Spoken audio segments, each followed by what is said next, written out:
রায়গঞ্জের Debinagar post office মোড় সংলগ্ন এলাকায় চুরির ঘটনায় চাঞ্চল্য ছড়ালো। তপন সাহা নামে এক বিস্কুট বিক্রেতার বাড়িতে ঢুকে প্রায় নগদ ৬০,০০০ টাকা চুরি করার পাশাপাশি আরো বেশ কিছু জিনিস চোর চুরি করেছে বলে অনুমান। বেশ কয়েকটি কৌটোর মধ্যে টাকাগুলো জমিয়ে রাখা ছিল। সেই টাকা জানালার শিক ভেঙে চোর চুরি করেছে বলে অভিযোগ তপন বাবুর। বাড়িতে একাই থাকতেন তপন বাবু, তবে সোমবার তিনি সন্ধ্যায় না থাকায় সেই সুযোগেই ঘরের ভেতরে ঢুকে চোর এই কাণ্ড ঘটিয়েছে বলে জানিয়েছেন তিনি। অন্যদিকে এই ঘটনায় আতঙ্ক ছড়িয়েছে এলাকা জুড়ে। এলাকার নিরাপত্তা নিয়েও প্রশ্ন তুলেছেন সাধারণ মানুষ। আপনার নাম? তপন সাহা। কি হয়েছে ঘটনা? ঘটনা, আমি তো বিস্কুটের লাইন করি। লাইন করে এসে দেখি ৯:৯টার দিকে যে বাইরের গেটে তালা খুলছি, তালা ধাক্কা মারছি, দরজা খুলছে না।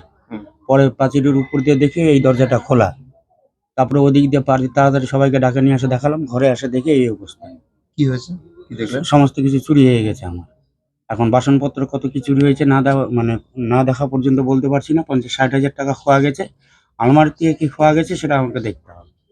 সোনা গয়না কিছু ছিল? দেখতে হবে কি ছিল না ছিল, শুনতে হবে আমার বৌমার কাছে, তারপরেই বলতে হবে। বাড়িতে কেউ ছিল না? না, বাড়িতে আমি একাই থাকি। টাকাগুলো কোথায় ছিল, কিভাবে ছিল? টাকাগুলো কাঠের পাশে সাইড দিয়ে ওটার মধ্যে সাজানো ছিল। খুচরো পয়সা তো। পুলিশে খবর দিয়েছিলেন? হ্যাঁ, পুলিশ এসে দেখে গেছে। কি বললো পুলিশ? পুলিশ বললো যে আপনি এগুলা সব গুছায় আপনি শোয়ার ব্যবস্থা করতে পারেন। কটা নাগাদ হয়েছে ঘটনাটা? মানে কটা নাগাদ আপনি ফিরে এসেছেন? কখন গেছিলেন বাড়িতে আর কটা ফিরে এসেছেন? আমি ৯টায় বের হয়েছিলাম সকালে। হ্যাঁ। আর ৯:১৫টার দিক ফিরে এসে দেখি এই অবস্থা। রাত 15টা? হ্যাঁ, রাত ৯:১৫টায়। এই বাড়িতে কারা কারা থাকেন?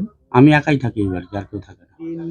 এখানে বসে মোটামুটি ৯টার থেকে 10:30 অবধি আমরা এই একটা টিভি সিরিয়াল দেখি দুজনে বসে। আচ্ছা।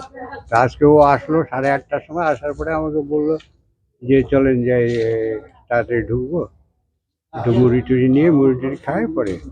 এবার আমি মুড়ি আনতে গেলাম, ও বাড়িতে আসলো। আসার পরে ওই দিক দিয়ে ও তালা খুলে ভেতরে ঢুকতেছে, একটু আমাদের দিকে। হ্যাঁ হ্যাঁ। ভেতর থেকে আটকানো।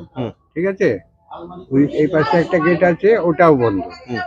ভেতরে ঢোকার রাস্তা নাই। এবার আমি যখন আসি তখন আমাকে বলছে আবার সব চুরি হয়ে গেছে। এরকম ঘটনা কি এর আগে এরকম ঘটেছে আপনাদের এলাকায়? এই এলাকায় এর আগে কোনোদিন ঘটেনি, তবে একটা ঘটছিল। ওই যে কতদিন আগে সেটা? সেটা তাও বছর ২ হবে।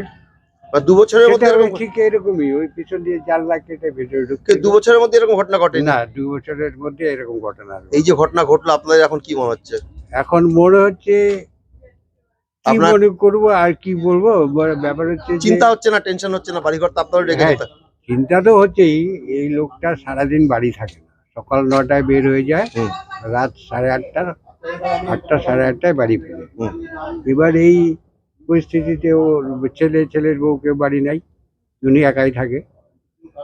ওই যার জন্য ওই আমাকে ডেকে নিয়ে আসে। না সে তো বুঝলাম, কিন্তু এরকম ঘটনা যে ঘটলো পাড়া, হ্যাঁ, এইবার ব্যাপারটা হলো যে শহরের মধ্যে একদম একদম শহরের মধ্যে চারদিকে বাড়িঘর দেখেন না, শুধু ওই পেছনটা একটুখানি আছে, পেছনটা একটু অন্ধকার আর একটু জঙ্গল। নিরাপত্তা কতটা বোধ করছেন আপনারা? নিরাপত্তা তো এটাই তো হচ্ছে আমাদের ভয়। নিরাপত্তা আর কত, এর চেয়ে বেশি কি নিরাপত্তা? এই যে চারিদিকে বাড়িঘর থাকার পরেও যেটা হচ্ছে, তাহলে আর কি মনে করতে পারি বলেন? টেনশনে পড়ে যাচ্ছেন? হ্যাঁ, অবশ্যই টেনশন। এটা টেনশন, মানে খুব টেনশন। আমরা এক মুহূর্তের জন্য বাড়ি ছেড়ে কোথাও যাইতে পারবো না, এটাই না। পুলিশ এসব এলাকাতে আসে মাঝে মাঝে?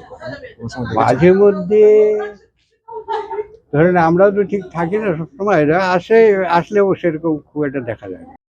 ব্যুরো রিপোর্ট, উত্তরের প্রহরী।